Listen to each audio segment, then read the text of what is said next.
Buenas noches. ¿Me escuchan? Buenas noches, profe. Sí, se escucha bien. ¿Cómo andan? Por fin me ven.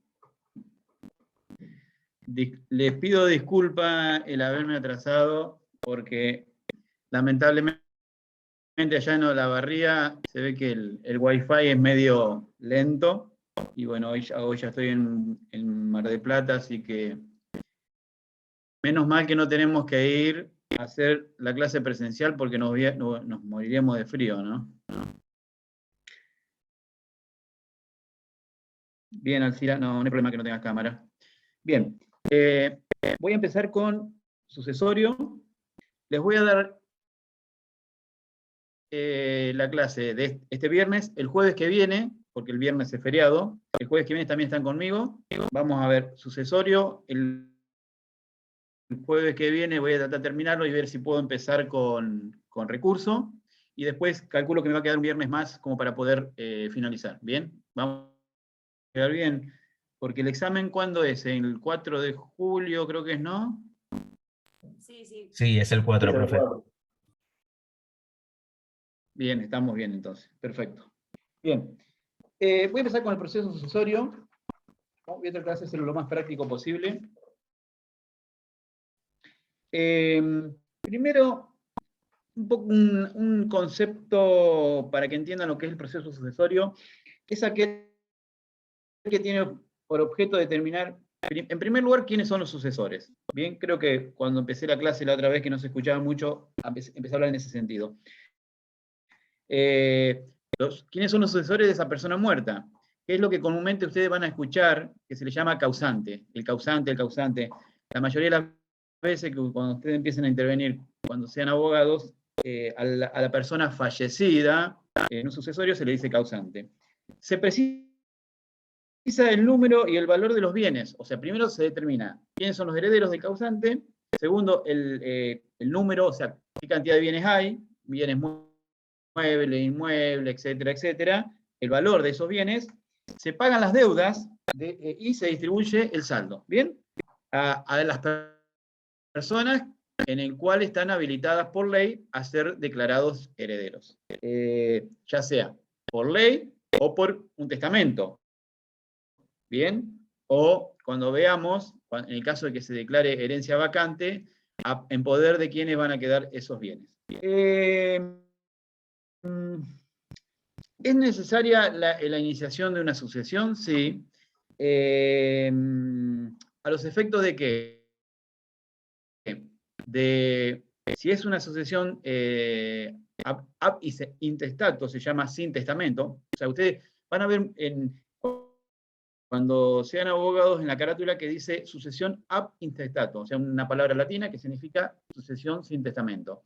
Y después está la sucesión testamentaria. Entonces, si hay una sucesión sin testamento, la finalidad del inicio de la sucesión es a los efectos de la declaratoria de herederos, ¿bien? Del dictado de declaratoria. Y si es una testamentaria, es la aprobación de ese testamento. Te pregunto, ¿me escuchan bien? Sí, se escucha un ¿Alguno que poquito cortado, pero se entiende igual. Bien, perfecto. Voy a tratar de hablar un poquito más despacio entonces, ¿bien?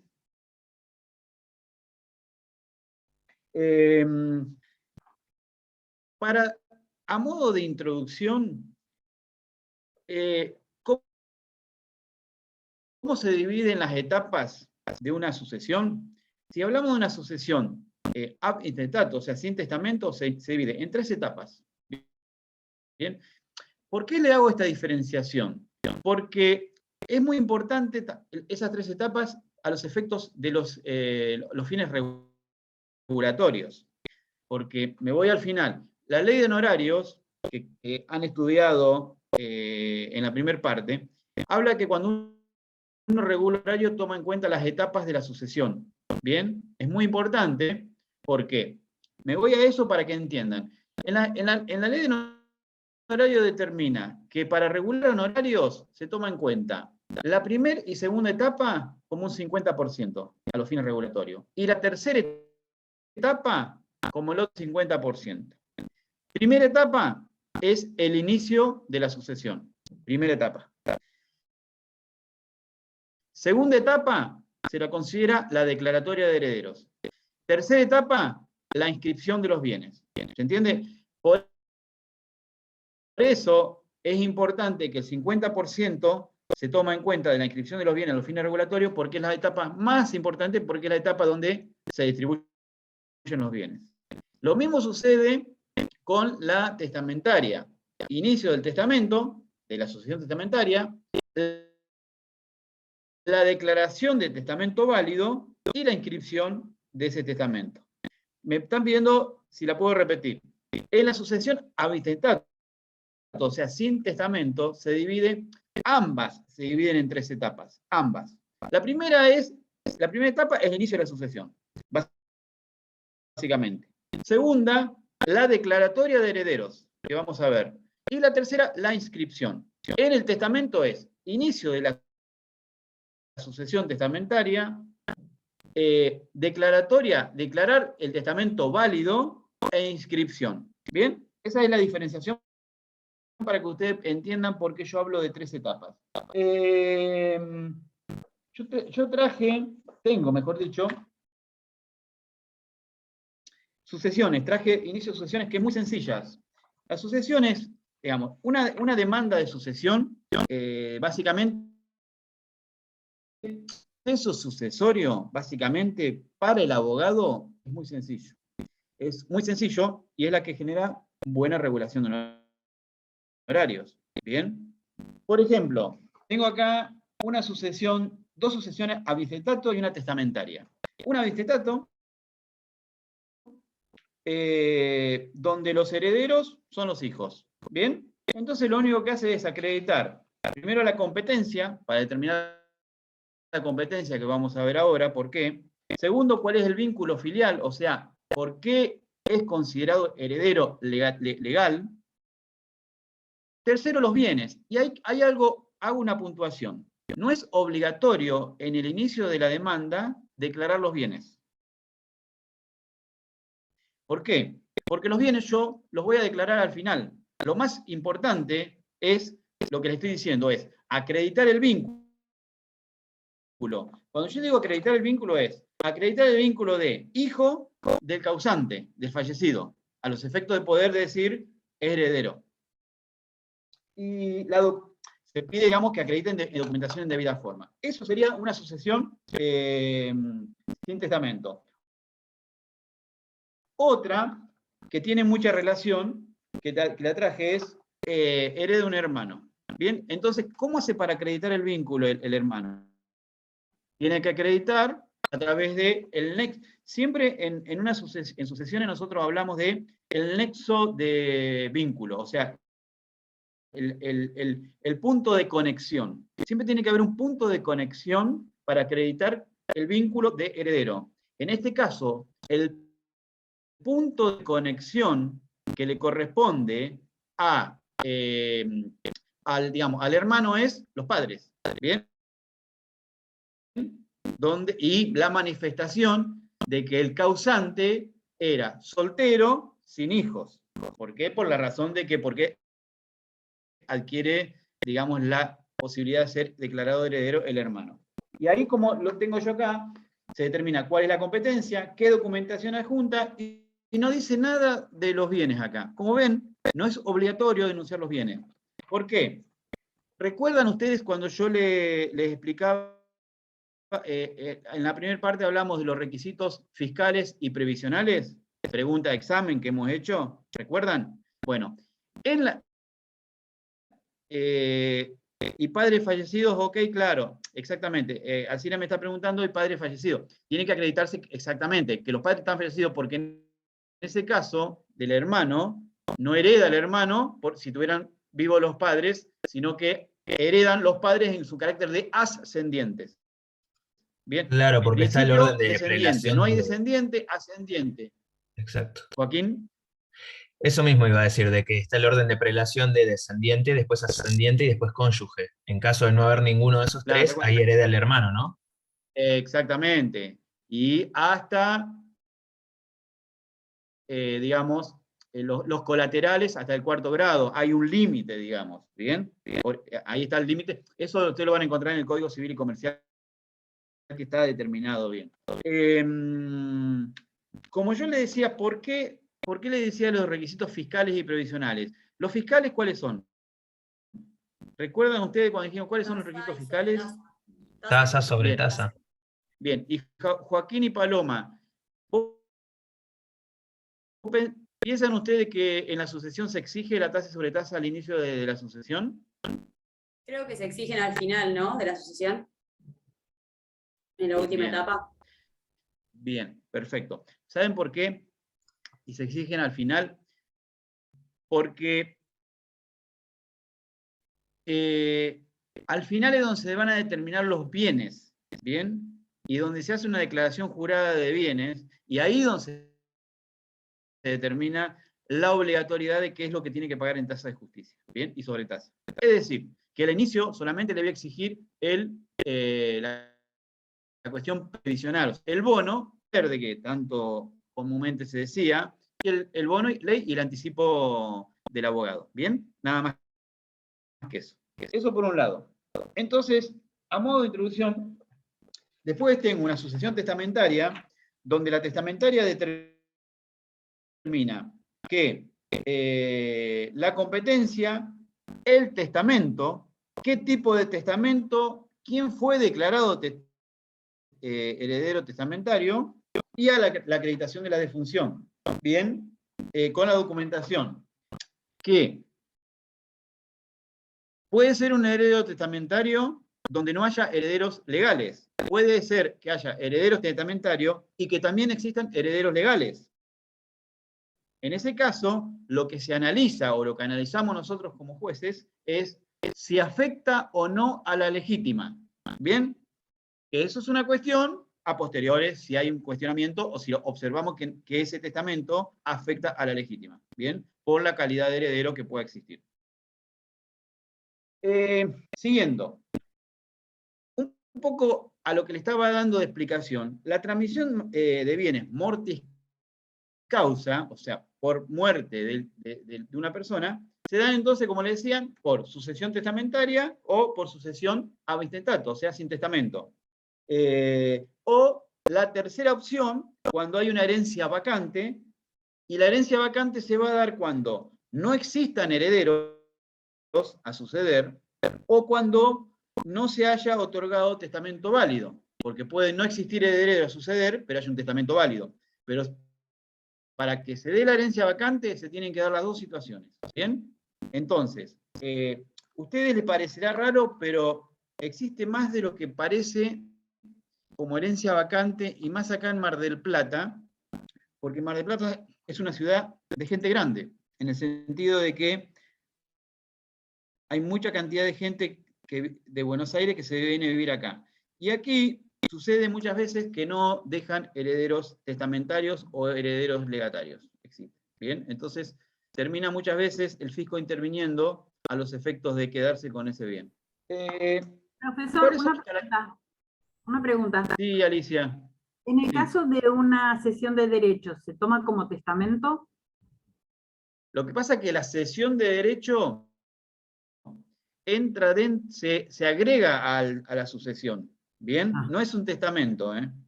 La cesión lo que quiere decir Alicia, está buena esa pregunta, no es un testamento. La cesión de derecho es esta. El heredero testamentario o el heredero legatario cede esos derechos que va a adquirir en la herencia, en la sucesión, supongamos, de su padre, a un tercero. Digamos, ¿eso es válido? Es válido. ¿Bien? No es un testamento, no es un testamento, como me preguntaba Alicia. Lo que sí, esa cesión se hace valer en la sucesión a los efectos de que a futuro sea inscripto a favor de ese tercero. ¿Bien? Bien. Un poco yendo al final, por eso le dije importante las etapas, en base a la explicación, a la pregunta que me hacía Alicia, si al final se va a inscribir el bien a favor de un cesionario, o sea, cedente cesionario, o se puede inscribir lo que se llama tracto abreviado. ¿Qué quiere decir con esto? Se inscribe como un cesionario porque ya se presentó la cesión, o el beneficiado de un inmueble a través de una herencia dice, mira, la verdad que yo no me lo quiero quedar y tengo un comprador y lo denuncia en el expediente. ¿Para qué? Para que en el expediente se inscriba automáticamente directamente a favor de ese tercero, no a favor del heredero. Es una opción, se llama tracto abreviado. Tracto abreviado, ¿por qué? Porque se evita un paso, eso es lo que quiere decir el tracto abreviado. Se acepta en muebles e inmuebles, o sea, muebles automotor e inmuebles. Antes se aceptaba solamente en inmuebles. Repito, ese tracto abreviado es en el caso de que yo puedo optar lo siguiente, puedo pedir que sea inscripto el bien a favor de los herederos, yo soy heredero, luego de que inscribo ese bien a mi favor, lo vendo por afuera, pero eso genera más gasto, porque voy a inscribir, que me genera gasto, a vender, que me genera gasto. Entonces, el tracto abreviado lo que viene a hacer es reduce un plazo, un paso, y reduce costos. Por eso se usa mucho ese tracto abreviado a que le hacía referencia. Caracteres. ¿Cuáles son los caracteres de la... Eso lo vimos en profundidad en reales, profesor. Muy bien. Entonces no le explico más nada de sucesiones. Lo que vieron en reales, me imagino que lo que me estaba diciendo Alcira es lo del tracto abreviado. Caracteres. Fija la... sí, el tracto abreviado, perfecto. Aunque lo hayan visto, Alcira, les puedo asegurar que más de una vez los abogados tienen grandes problemas para materializar el tracto abreviado en una sucesión en un juzgado. Por eso lo explicaba. Caracteres. El carácter de la sucesión es fija la titularidad de la herencia. ¿Qué quiere decir con esto? Fija la titularidad porque determina quiénes son los herederos a futuro. ¿Bien? La titularidad de los bienes del causante, titularidad de los bienes, causante. ¿Y quién van a ser los titulares a futuro? Segundo, y creo que un carácter importante, es un proceso voluntario. Recuerden ustedes que los procesos de conocimiento que hemos estudiado en la primera parte es un proceso contradictorio. O sea, daños y perjuicio, hay una contradicción. Aquí es voluntario, o sea, la única función que cumple el dictado de esta declaratoria o de esta validez del testamento es justamente determinar quiénes son los herederos. O sea, por eso es voluntario. Sin perjuicio, que no confundan, porque ustedes me dirán, sí, pero hay conflictos que se suscitan, sí. Sin perjuicio de que hay etapas donde se generan controversias, o sea, conflictos entre los sucesores. Por ejemplo, puede haber conflicto con respecto a la venta del bien, conflicto en respecto a la cuestión de declararlo indigno al heredero por haber querido atentar con la vida de su padre, porque está previsto, ¿bien? Hay cuando piden la colación, cuando piden la reducción de la legítima, vieron que yo les decía, hay un testamento y ese testamento afecta a la legítima, bueno, ese planteo del sucesor, del heredero, que es decir, me afecta a la legítima, va a ser tramitado a través de un incidente. Todos esos conflictos tramitan por separado, por incidentes paralelos, que le llamamos nosotros. ¿Bien? Es decir, que el proceso sucesorio es único. Otro de los caracteres es que es un proceso universal, a diferencia de un proceso de conocimiento que es particular, o sea, hay un conflicto de un bien. Aquí es universal, ¿por qué?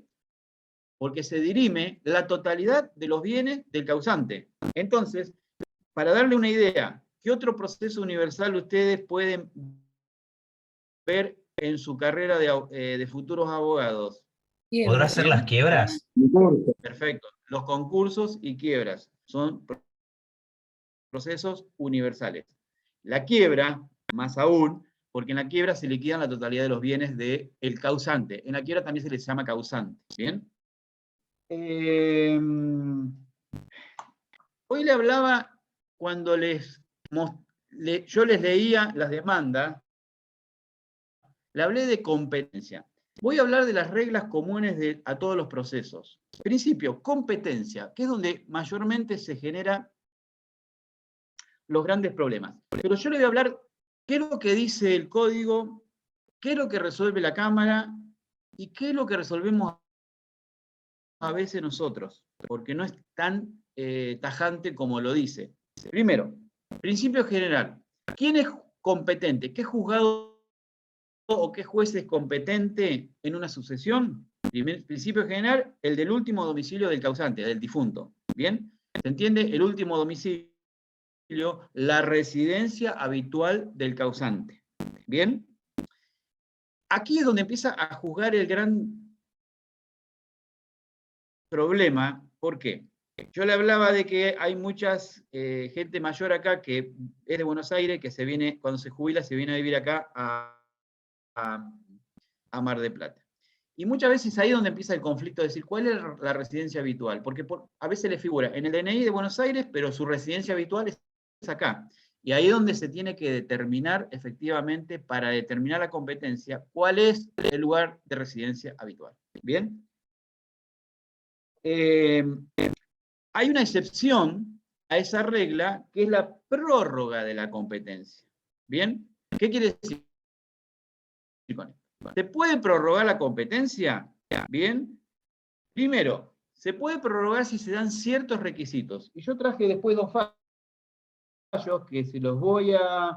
Les voy a leer una parte especial de la Cámara, y después les voy a decir en qué causa, para que ustedes cuando entren en la MEP puedan verlo. Primero, para que se dé una prórroga de competencia, ¿qué quiero decir? El causante se murió en Trenquelauquen. Como principio general, le correspondería, por ser la residencia habitual, el departamento judicial de Trenquelauquen. ¿Bien? Pero vienen todos los herederos y dicen, señor juez, pido prórroga de competencia aquí en Mar del Plata. Y dice, más aún, ¿por qué? Porque todos los bienes se encuentran en Mar del Plata. Entonces, para que se dé la característica de la prórroga de la jurisdicción, tiene que darse que todos los herederos estén de acuerdo y que el bien se encuentre en el departamento donde plantean la prórroga de competencia. ¿Bien? Si un heredero, uno de ellos, no está de acuerdo, ya no podemos otorgar la prórroga de competencia. ¿Bien? Y ahí es donde se suscitan las grandes discusiones respecto a la prórroga. ¿Por qué? Tengo dos fallos acá. Denme un segundito. Acá están. De prórroga de competencia. ¿Saben dónde se da justamente la explicación que le daba yo? Que era Capital Federal, bien, con competencia de prórroga en Mar del Plata. Porque la prórroga de competencia se da en la misma jurisdicción, es decir, en la provincia de Buenos Aires. Por eso yo le di el ejemplo, Trenquelauquen, Mar del Plata. ¿Bien? En cambio, si hay un pedido de prórroga de jurisdicción, Córdoba, Mar del Plata, Capital Federal, Mar del Plata, Salta, Mar del Plata, automáticamente el juez que decide acá el inicio de la sesión le dice, no, no soy competente porque conforme el principio general, el último domicilio del difunto es en Salta, en Córdoba y en Capital Federal. Y no se dan los requisitos que prevé a los efectos de la prórroga de competencia. Yo le voy a explicar todo eso, le voy a decir lo de la Cámara y le voy a decir cuáles son las situaciones que se plantean a veces en el cual uno flexibiliza. Hay una causa que de fecha 26 del 6 del 2017, el número del expediente es 163474, se llama Ozón sobre sucesión ad intestato, la sala tercera de la Cámara de acá de Mar del Plata. Bien. Después le voy a decir qué dice. Mire, el último domicilio de la causante era en Buenos Aires, Capital Federal. Pero el único heredero universal peticionó la prórroga de jurisdicción en los tribunales de acá. Único, ¿eh? Miren, ya, es más, yo ahora le voy a hablar del heredero único. Único. ¿Qué dijo la Cámara? Dijo lo siguiente.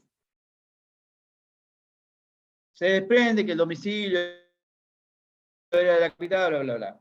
Si bien el recurrente argumenta que se trata de un heredero único, que no posee medios económicos para tramitar en la ciudad de Buenos Aires, lo cierto es que admitirse la prórroga pretendida podría vulnerarse la competencia del juez del último domicilio de los causantes, que es una norma de orden público, y ello no puede solayarse por razones de economía procesal o por comodidad de los herederos presentados.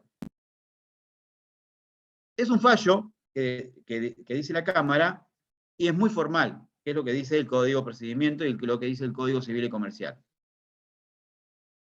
Bien, este habla de un heredero único. Después hay otro de prórroga de competencia, que es el número de fecha 22 del 2 del 2019. El número expediente es 167370. González sobre sucesión. Sala segunda de la Cámara acá de Mar del Plata. ¿Bien? Y dice, aquí no había un heredero, sino que había unos cuantos herederos. Dice,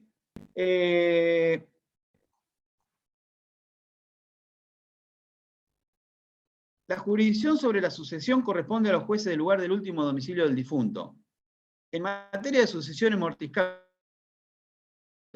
la competencia debida por la ley al juez del último domicilio del causante puede ser prorrogada en aquellos supuestos en que existe conformidad de todos los llamados a recoger la herencia, si dicha prórroga es ejercida dentro de la provincia y no fuera de ella. Más claro, imposible. ¿Bien?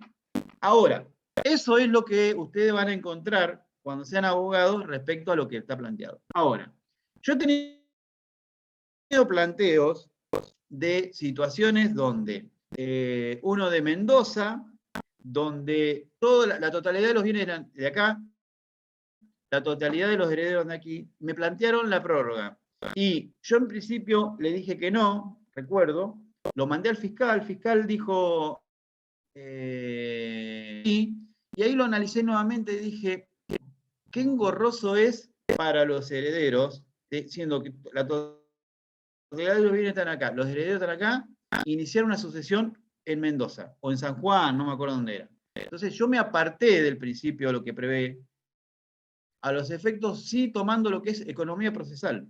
Pero ¿qué quiero decir con esto? No todos los jueces van a ser blandos, van a ser más permisivos, sino que se van a atar mucho en el principio procesal y legal que prevé el Código Civil y Comercial. ¿Bien? Entonces, a ese ejemplo le doy yo. ¿Bien? Por principio lo que le expliqué. Se dan, y a ver, si ustedes me dicen, yo soy abogado, y la verdad que quiero no perder la causa, porque si yo la pierdo, tengo que buscar un abogado. Ahora Cira, te digo, si yo soy abogado y digo, ¿qué pasa si me dicen que no? Tengo que buscar un abogado de confianza allá en San Juan, con la implicancia de que me van a regular menos.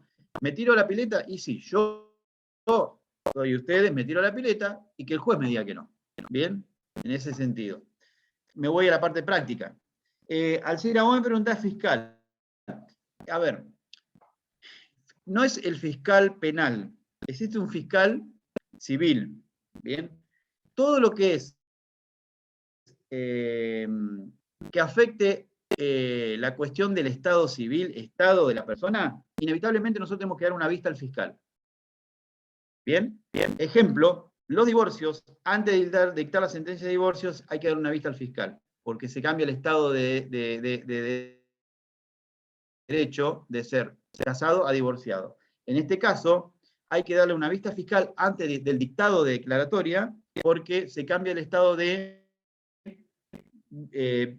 vivo a fallecido o difunto y heredero próximos, los herederos que han sido designados. Bien, esa es la finalidad del fiscal. No es un fiscal penal, para que se entienda. Con respecto a el programa me habla de fuero de atracción. Bien, me voy a ir a acá. El fuero de atracción recuerden que yo hablé que el proceso, por eso hablé de los caracteres, el proceso sucesorio es un proceso universal. El fuero de tracción, como proceso de fuero, proceso universal, como es la quiebra, genera el fuero de atracción. Con respecto a la sucesión, el fuero de atracción se ejerce pasivamente, que quiere decir que el demandado es el fallecido. Por eso, nosotros cuando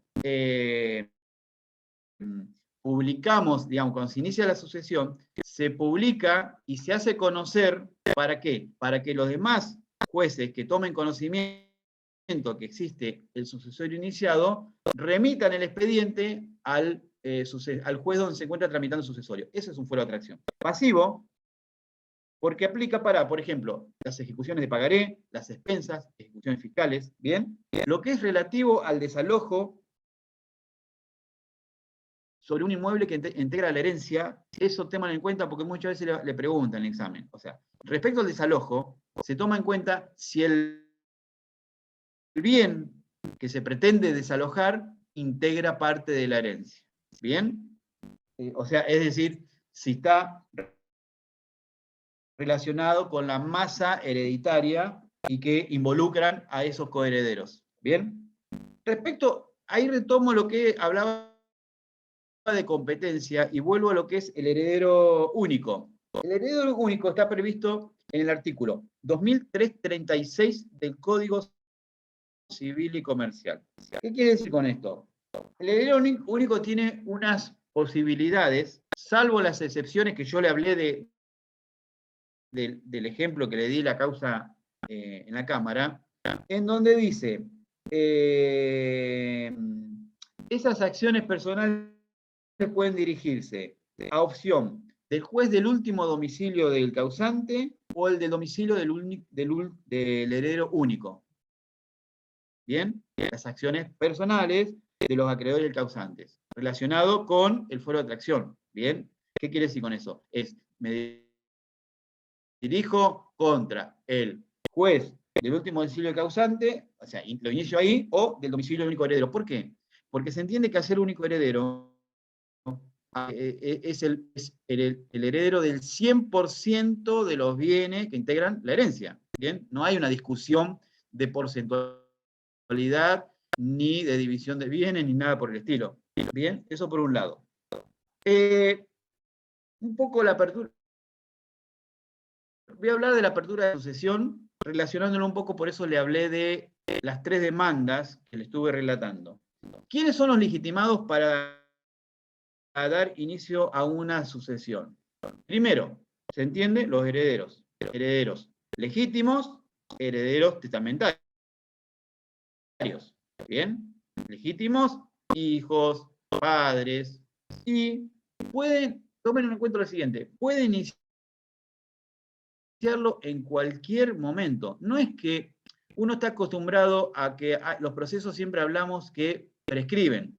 Tengo que iniciar la demanda de daño y perjuicio porque a los 2 años me prescribe el poder iniciar la causa. El proceso sucesorio no prescribe nunca. O sea, yo,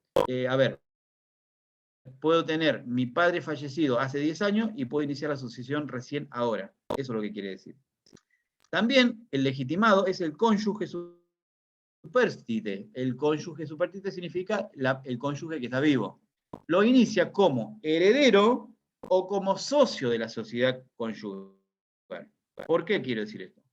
Porque puede ser que sea heredero o socio en el sentido de que ustedes saben que ahí, salvo lo que prevé el Código Civil y Comercial, donde hay un convenio al momento de casarse una persona, si no, se divide por partes iguales, o sea, el 50% es ganancial de uno y el otro 50% es ganancial del otro. ¿Bien? Ese es el fundamento. Luego los legitimados son los acreedores. Eso está previsto en el Código Procesal Civil y Comercial. Procesal Civil y Comercial en el 729. A ver, ¿qué significa esto de los acreedores? Es una intervención limitada. ¿Por qué? Porque los acreedores, ¿qué es lo que hace el acreedor? El acreedor se entera que falleció el causante. Entonces, para poder, digamos, iniciar una causa, ejecutar, reclamar lo que le debe, necesita el inicio de la sucesión. Entonces, el acreedor lo que hace es, da inicio a la sucesión, porque no lo iniciaron los herederos. Los herederos se durmieron, no le interesan, porque saben que a lo mejor no van a tener beneficio económico de nada, no lo inician. Entonces, lo relativo a esta intervención del legitimado es que su intervención posterior está condicionada a la circunstancia que exista inactividad o no de los herederos. ¿Bien? ¿Cómo se inicia? El acreedor inicia la sucesión, acredita el fallecimiento, manifiesta que los herederos no han iniciado la sucesión y se le da, previo a dar inicio definitivo, se le da el traslado a los herederos para que en el plazo X procedan a dar inicio al sucesorio, bajo percibimiento ¿de qué? De que el acreedor lo active y llegue a su resultado final. ¿Para qué? Porque el acreedor le interesa o que el heredero lo active porque después se lo va a cobrar al heredero, hay cautelares que puede pedir, embargar el bien, derecho de acción, etcétera, etcétera, y si no lo activa, lo va a activar él a los efectos de lograr, al final, cuando haya una inscripción, poder él ser beneficiado y poder ejecutar ese bien. ¿Bien? Esa es la finalidad del acreedor. La gran mayoría de las veces, se da muy poca esta situación de que un acreedor inicie una sucesión. Y la gran mayoría de las veces se da que una vez que se inicie el acreedor se presenta porque sabe que si le conviene se presenta, se entiende, porque sabe que va a salir beneficiar al acreedor si él no se presenta, porque él puede ganar una plata, por más que tenga que pagarle al acreedor. ¿Bien? Pero repito, no es lo más común. Luego está la albacea. El albacea, Una pregunta. Profesor, una ¿sí? pregunta. En el caso de Sí, los Alicia. acreedores, Sí, te ¿un escucho. banco puede ingresar como acreedor? Sí, cualquiera. ¿Sí? Sí, ¿Cualquiera? perfecto. Sí. Bien. Me Y en estaba el preguntando alguien en el chat que tiene que esperar un plazo de 4 meses. Exactamente. Lo voy a dejar, así voy viéndolo. Gonzalo me pregunta, ¿puede ser que el acreedor tenga que esperar 4 meses para iniciarlo? Sí. No es que, no es que automáticamente lo inicia. Está bien esa acotación, sino que tiene que esperar un plazo a los efectos de ver si hay una actividad o inactividad por parte de los pretensos herederos. Con respecto a la albacea, no es tampoco muy común. El albacea se da muchas veces en los testamentos, donde hay una gran cantidad de bienes, hay una dificultad de acuerdo de herederos, porque los herederos son o medios peligrosos, medios piratas, como se le dicen. Entonces, el causante, sabiendo que va a tener un problema a futuro con la división de esos bienes, dispone una albacea. El albacea viene a ser un administrador y un designado o un mandatario designado por el causante a los efectos de administrar los bienes y a su futuro proceder a la división conforme a derecho o lo que se haya acordado en el testamento. ¿Bien? Entonces, ahí como ven, el albacea tiene facultades. Después están los representantes legales de los incapaces, ¿bien? Porque el incapaz carece de facultades para poder presentarse por sí y necesita del representante legal, que puede ser la figura, como se llama ahora, el apoyo que antes el curador, ¿bien? Con la autorización del juez de familia donde se encuentra tramitando, digamos, la determinación de capacidad. ¿Bien? Y por último, los legatarios particulares, porque hay algo que existe en la sucesión, cuando ustedes vean familia y sucesiones, que son los legatarios particulares, que es el heredero a ciertas personas que pueden ser terceros o herederos reales, le entrega legados. O sea, a vos te entrego un vehículo, a vos te entrego una propiedad. Esos son legatarios, porque se entrega bienes particulares y no totales. Bien, no es un testamento, son legatarios. Ellos también están facultados para dar inicio, porque tienen un derecho a futuro de que el juez diga, te voy a entregar él se viene a vos porque sos un legatario. ¿Bien? Eso por un lado. Ahora, antes de empezar con sucesión habitetato y con la apertura, ahora le voy a agregar algo más. Sucesión habitetato, le reitero, es decir, no existe testamento o fue declarado inválido por cualquier razón. Porque muchas veces sucede lo siguiente. Puede iniciarse, y sucede ahí con el tema de la acumulación. Puede suceder, y sucede más de una vez, que se inicia una sucesión testamentaria y una sucesión habitetato. Y ahí es donde hay que resolver dos cuestiones. Primero, la acumulación. Con la acumulación se entiende que se acumula el testamentario, absorbe el que es sin testamento. Bien. Es decir, que el habitetato va a ser acumulado por el testamento. ¿Por qué? Porque primero se prioriza el testamento y si no afecta a la legítima, pero se le entrega la parte que no afecta a la legítima. ¿Bien? Ese es el fundamento. Ahora, sucede también que se inician dos sucesiones, testamentaria y habitetato, y ahí empieza la discusión, que el que es heredero legítimo dice, este testamento es inválido. ¿Por qué? Porque fue hecho en su falta de uso de razón, porque era insano, porque al momento de tal, etcétera, etcétera, etcétera. Entonces, ahí empieza la discusión, ¿bien? Donde si el juez determina que efectivamente el testamento es inválido, ese testamento se cierra y se van a dividir los bienes por los herederos legales, ¿bien? Eso por un lado. ¿Cómo es la apertura de la sucesión? ¿Vieron que yo hablaba de la sucesión, el escrito? Bueno, la apertura. La apertura de la sucesión se determina ciertas particularidades. Primero, se ordena la citación, ¿por qué? Porque viene, supongamos, viene un heredero y dice, no soy único heredero porque tengo dos hermanos más, pero estoy peleado y la verdad que me presento yo, la inicio yo. ¿Bien? El juez lo que ordena es la citación de los otros dos, ¿bien? Por cédula, y también ordena la publicación de edictos. La publicación de edictos es obligatoria para la totalidad. ¿Por qué? Porque yo puedo decir que tengo 3 hermanos, pero puede suceder que esté mintiendo o que desconozca que existe un hermano no reconocido y en la publicación de edicto surja porque se entera esa persona a través del edicto. ¿Bien? Entonces, se va a ordenar la citación de la cédula y la publicación de edicto siempre por 30 días. 30 días. ¿Bien? La publicación de edictos, ustedes van a encontrar dos particularidades en Mar del Plata. Y en base a eso, le voy a explicar por qué. Porque la publicación se publica en 2 lugares. En el boletín oficial y en el diario de mayor circulación, de donde se encuentra el bien y donde se inicia la sucesión. Bien.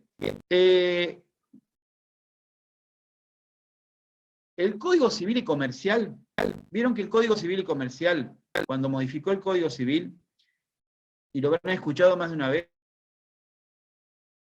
tiene muchos artículos procesales. ¿Bien? Uno de los artículos netamente procesales es en la sucesión donde dice que se publica solamente en el boletín oficial.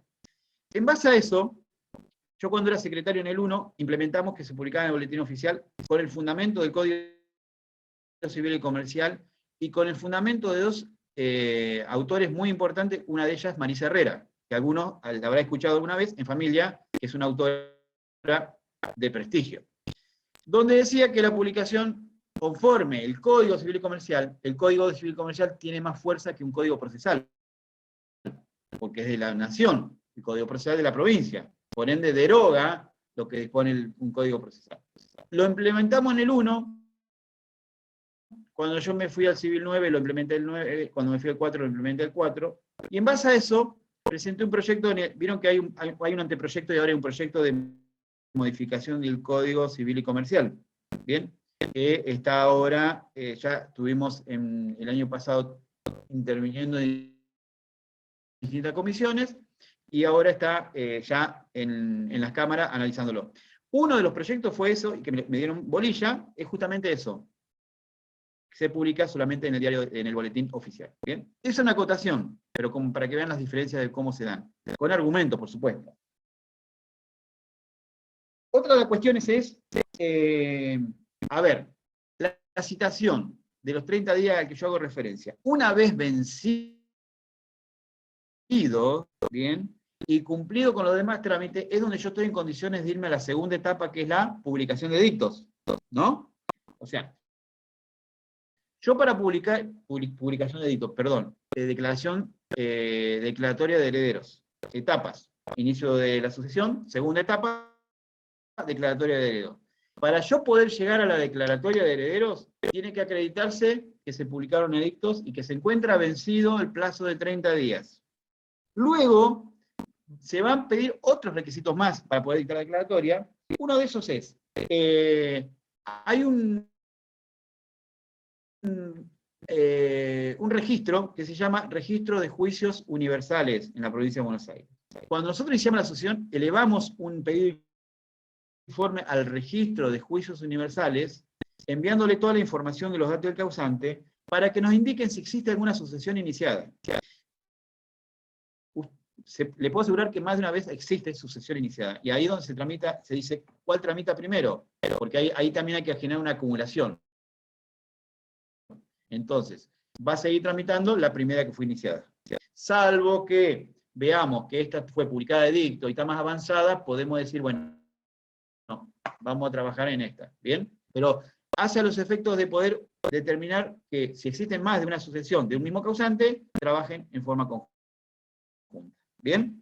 Registro de juicio universal. Segundo, registro de testamentos. Se inició una sucesión sin testamento, se ordena al registro de testamento, que depende del colegio de escribanos, para que nos diga si hay inscripto algún testamento. Tiene que venir negativo, porque si hay inscrito un testamento, ahí ya tenemos que resguardar lo que figura en el testamento. Quién es el beneficiario, qué bien afecta, etcétera, etcétera. ¿Bien? Luego se ordena un oficio al IPS, Instituto de Previsión Social. El Instituto de Previsión Social nosotros le mandamos un oficio y nos manda un certificado negativo o positivo de un beneficio, que tenga un beneficio del Instituto de Previsión Social. ¿Bien? Un beneficio, ejemplo, que haya tramitado una jubilación o algún beneficio a favor de él.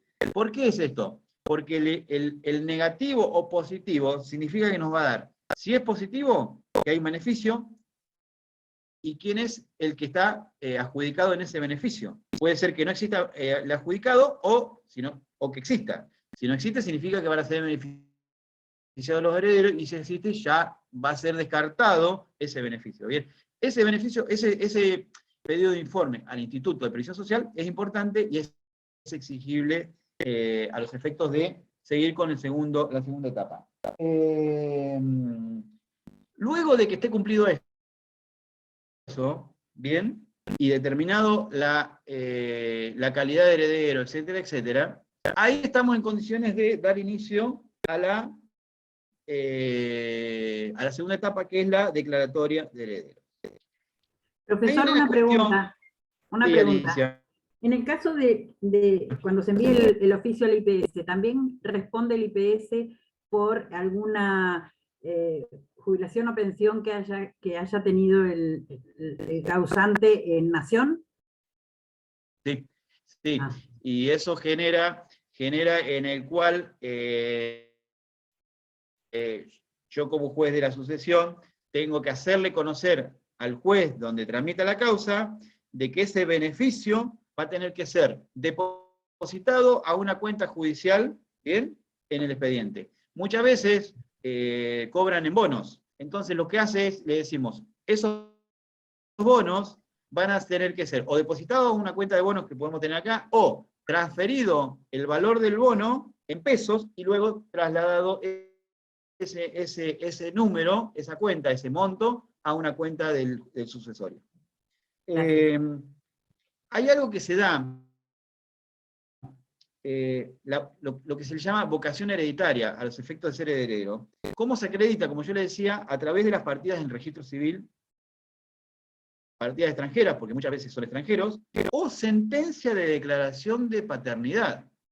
¿Por qué? Porque sucede que esta persona tuvo un hijo extramatrimonial y ese hijo presentó una acción de filiación. Y ese hijo tiene derecho a herencia. Miren, más claro que la causa de Fangio, el corredor tan conocido de Fórmula 1, en el cual le saltaron, luego del inicio de la sucesión, 2 o 3 acciones de filiación. ¿Bien? Donde fueron declarados herederos, ¿bien? Y tuvieron el derecho al beneficio de la herencia, la gran herencia que tiene Fangio. ¿Bien? Llegamos a la declaratoria. La declaratoria es el pronunciamiento judicial, ¿bien?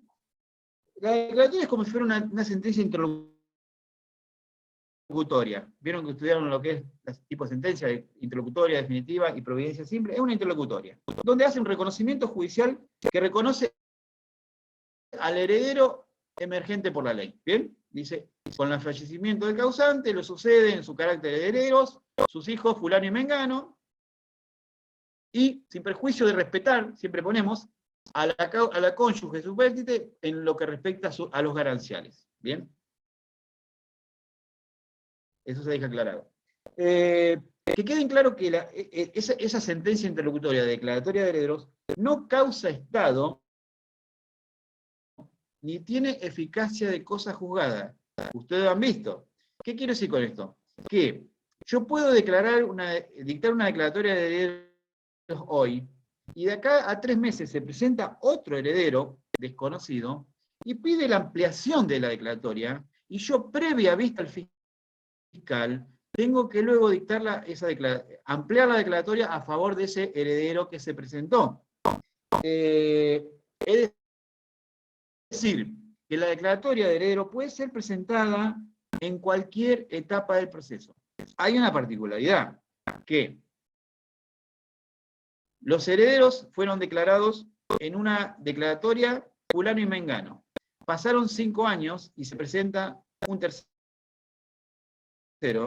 y él va a ser declarado heredero, pero va a adquirir los bienes en el estado que se encuentran. ¿Qué quiere decir con esto? Desde que se dictó la declaratoria hasta que pidió la ampliación, el bien ya fue inscripto a favor de estos herederos, llegó tarde. ¿Bien? Ese es el perjuicio que tiene el no haberse presentado en tiempo. Bien, eso está previsto. La particularidad que tiene la declaratoria es que hace cesar la intervención del fiscal. Nosotros, como yo le dije, se mencionan los 30 días de la publicación de edicto. Está acreditado el trámite en juicios universales, en el registro de testamento, en el IPS. Acto seguido, previo al dictado de la declaratoria, le doy una vista al fiscal. Y el fiscal me va a decir, señor juez, usted está en condiciones de dictar declaratoria. Dicto declaratoria, lo envío de vuelta al fiscal, y el fiscal le va a decir, ceso la intervención. Como ven, la intervención del fiscal es solamente ahí, en esa segunda etapa. Para la inscripción de los bienes, el fiscal ya no interviene más. El fiscal interviene en esa única etapa que es antes y después. ¿Bien? Eso con respecto a la sucesión sin testamento. Con respecto a la sucesión testamentaria, a ver si me falta algo de... Trámite previo a la inscripción se lo voy a ver después. Instituto, ya está todo. Sucesión testamentaria, primero requisito para que sea un testamento. Tiene que existir un testamento, que este sea válido en cuanto a sus formas. Bien, ejemplo. Hay un testamento hológrafo, firmado por el causante, sin firmas a posterior de 2 testigos, ese testamento se considera inválido porque no cumple las funciones o los requisitos que prevé el testamento hológrafo. ¿Bien? Por eso habla de que sea válido en cuanto a sus formas. Que contenga la institución del heredero. ¿Qué quiere decir? Que el testamento diga quién va a ser instituido heredero y que esa institución sea por la totalidad de los bienes. El testamento tiene que decir, instituyo heredero a Mengano en la totalidad de los bienes y puede decir que se encuentran comprendidos en el inmueble tal, el inmueble tal, el inmueble tal, el inmueble tal. ¿Bien? Eso por un lado. ¿Cómo es el procedimiento del testamento hológrafo? El testamento, mejor dicho, porque hay testamento por acto público y testamento hológrafo. Van a encontrar dos tipos de testamentos. Es el testamento que se realiza ante el escribano. El escribano es fedatario, da plena fe de que estuvo presente el causante con los dos testigos, y ese testamento se presenta en la sucesión. Y después está el hológrafo, que es el que se hace de puño y letra, firmado por dos testigos y se presenta. Y los dos tienen una particularidad distinta. ¿Por qué? Porque el testamento que es firmado ante un escribano, al ser fedatario y da plena fe, se evitan los pasos que se exigen en un juicio de sucesión, que es lo que se ordena en un hológrafo. En un hológrafo es lo siguiente: se presenta, se adjunta el original del hológrafo, se hace, digamos, se lo publica a los efectos de que hagan valer su derecho, y para validar ese testamento hológrafo, lo que se hace es, se cita a los testigos, para que ellos reconozcan que efectivamente firmaron ese testamento hológrafo, y acto seguido se designa un perito calígrafo. ¿Para qué? Para que el perito calígrafo valide, bien, esa firma, bien, para que valide que efectivamente esa firma es del causante y que esas firmas son de los testigos. Una vez que sean validados, yo tengo que dar el cierre de ese testamento hológrafo, que es cerrar en el inicio, el final y las partes que se encuentran en blanco. ¿Bien? Una vez que doy el cierre de ese testamento hológrafo, el beneficiado va a designar un escribano a los efectos de inscribir ese testamento. ¿Bien? Ese escribano acepta el cargo y lo que hace es llevarse ese testamento hológrafo, que es previamente cerrado, a los efectos de generar una escritura de testamento hológrafo. ¿Bien? Básicamente es eso. En cambio el público, el que es ante el escribano, no hace falta porque ya está validado. Me han preguntado más de una vez, dice: señor juez, ¿le hace falta que se designe un perito calígrafo? ¿Le hace falta? No, o le hace falta un nuevo escribano, siendo que esto ya se encuentra validado en la escritura, y uno lo evita el paso innecesario porque eso ya está validado ante un escribano. ¿Bien?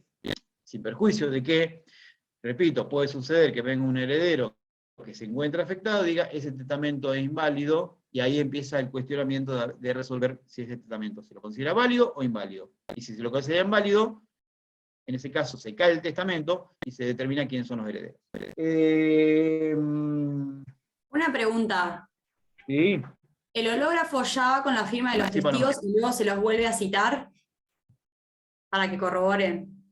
Sí, exactamente. Sí.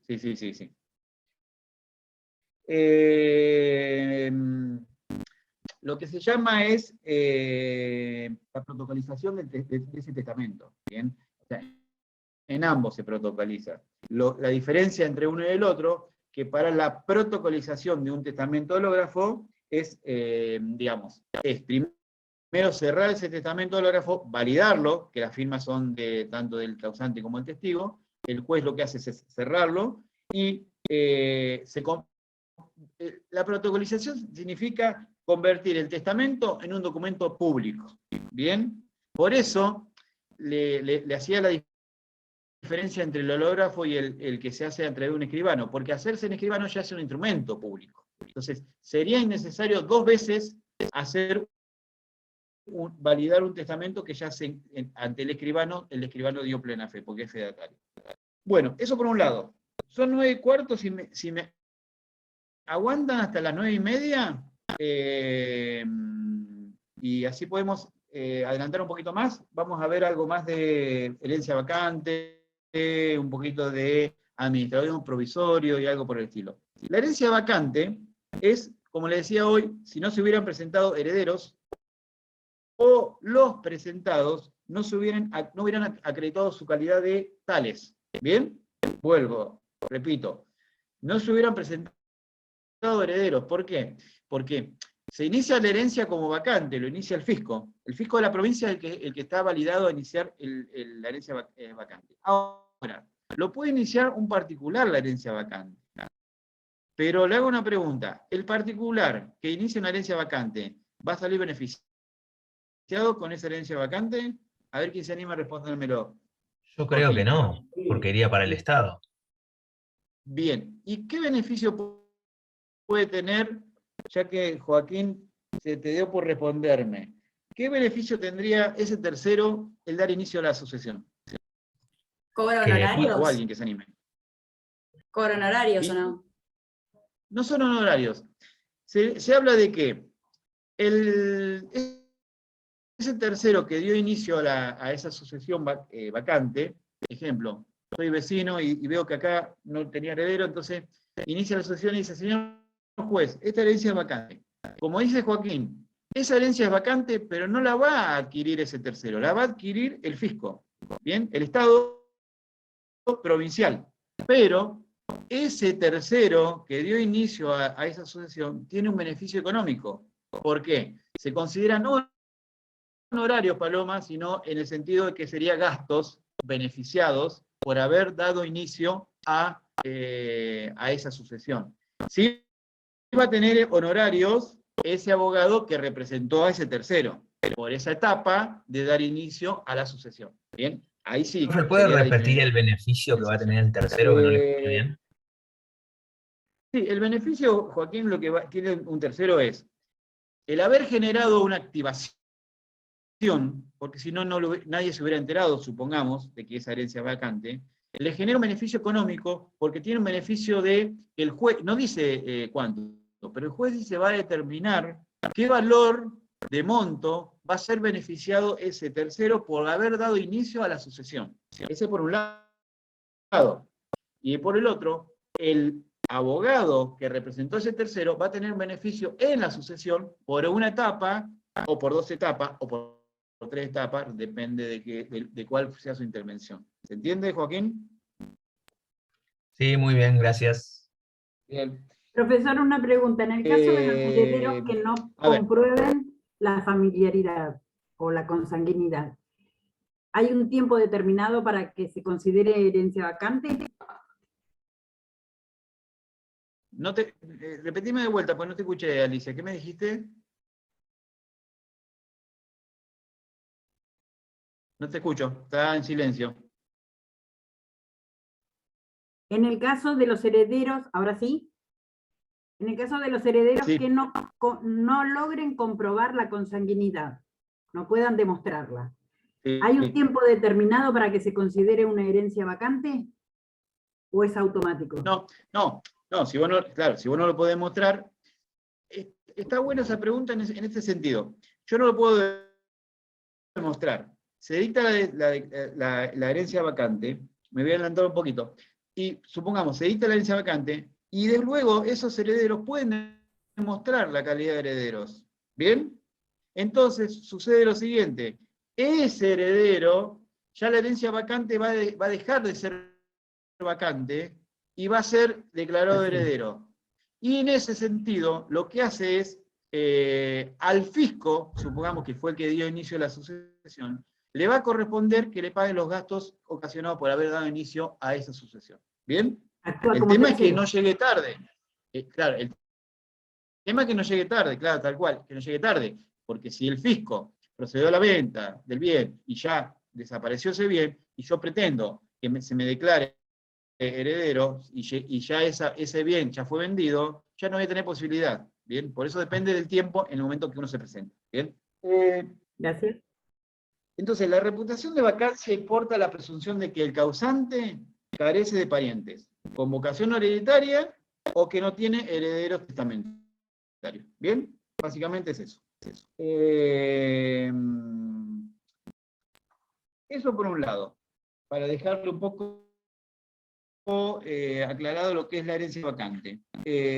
Acá habla de la intervención del curador, Ministerio Público, Consular, Extranjero, Trámite. Básicamente, lo que más se pregunta es qué es la herencia vacante, cuáles son los presupuestos, y el efecto, como le estaba diciendo, la intervención del curador es lo siguiente. Una vez que se designa, digamos, se determina que es vacante la herencia, se designa un curador. Curador significa la persona que se va a ocupar a dividir los bienes, o sea, determinar qué va a hacer con los bienes. ¿Bien? O ese bien queda en poder del Estado para poder utilizarlo en la administración pública, o ese bien se vende.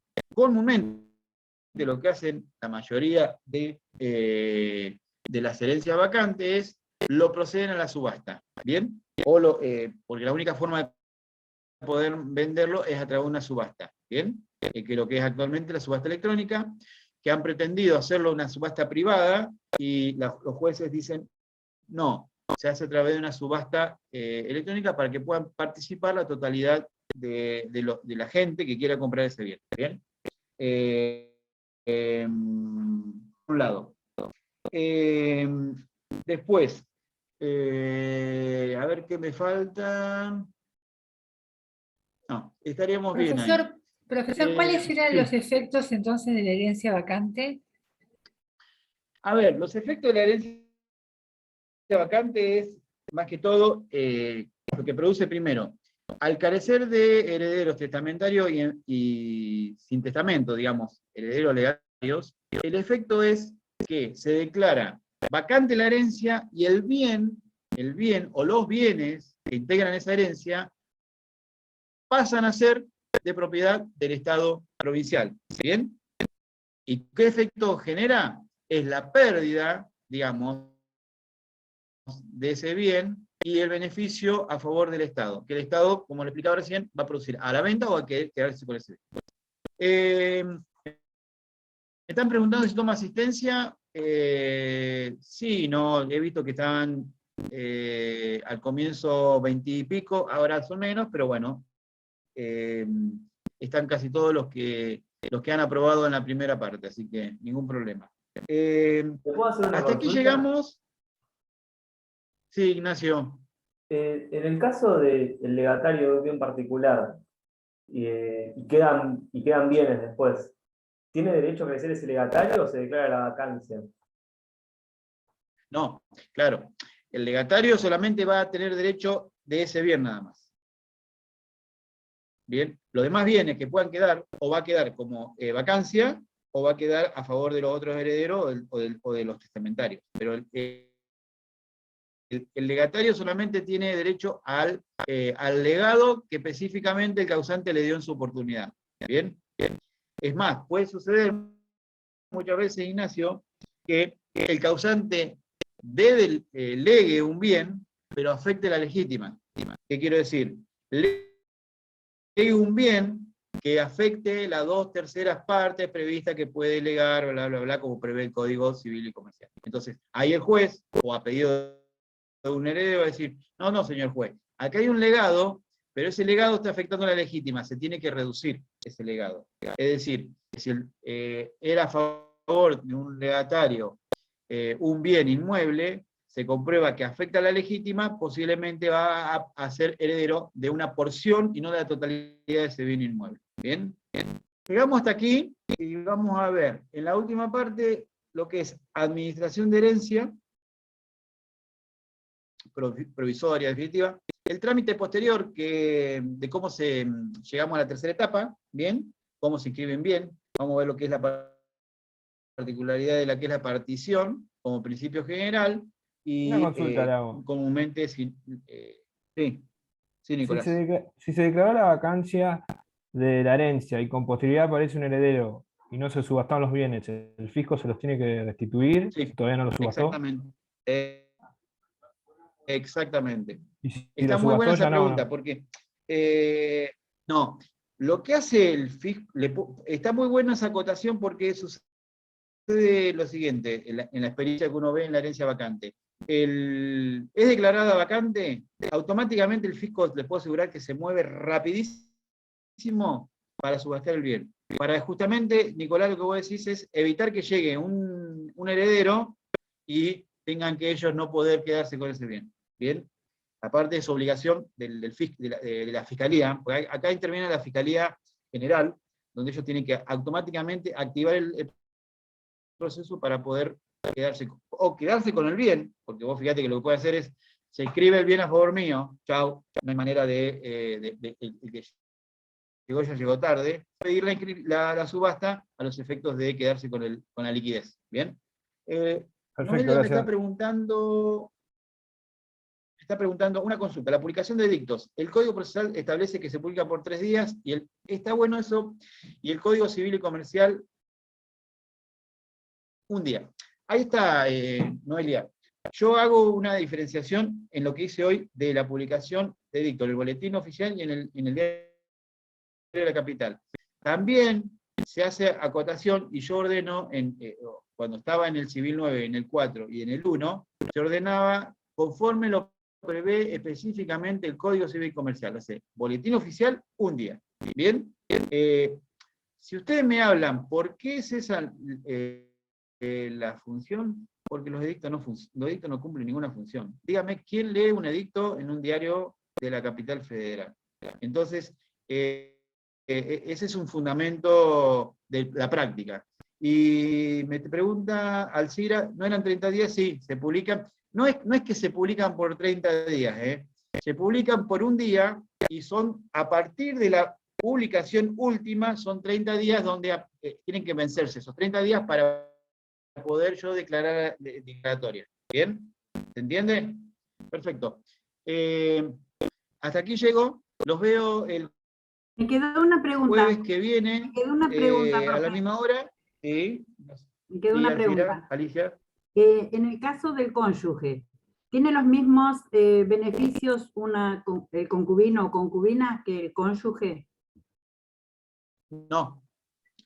No. Bien. Y está bueno eso porque fue una gran discusión en el proyecto del Código Civil y Comercial, donde originariamente querían incluir al concubino inscrito en el registro de concubinos, beneficiado como heredero. El concubino no es heredero. Es más, el año pasado participé en una charla que dio Aida Quiblemage de Carlucci, y le hicieron esa pregunta, y fue tajante en el sentido de que el concubino no tiene derecho a herencia, salvo que haya un testamento. Bien, pero si no, no tiene derecho a herencia. Bien. Bien, gracias. Y si tiene hijos, representa a los hijos en su carácter de madres, si los hijos son menores de edad. Bien, los veo el jueves que viene, y después organizamos después para el viernes próximo, y ahí vamos a tratar de ver todo lo que podamos. ¿Bien? Chao, Nos profe. vemos. Hasta luego. Gracias. Hasta luego, gracias. Chao, gracias. Gracias, nos vemos. A ustedes. Hasta luego.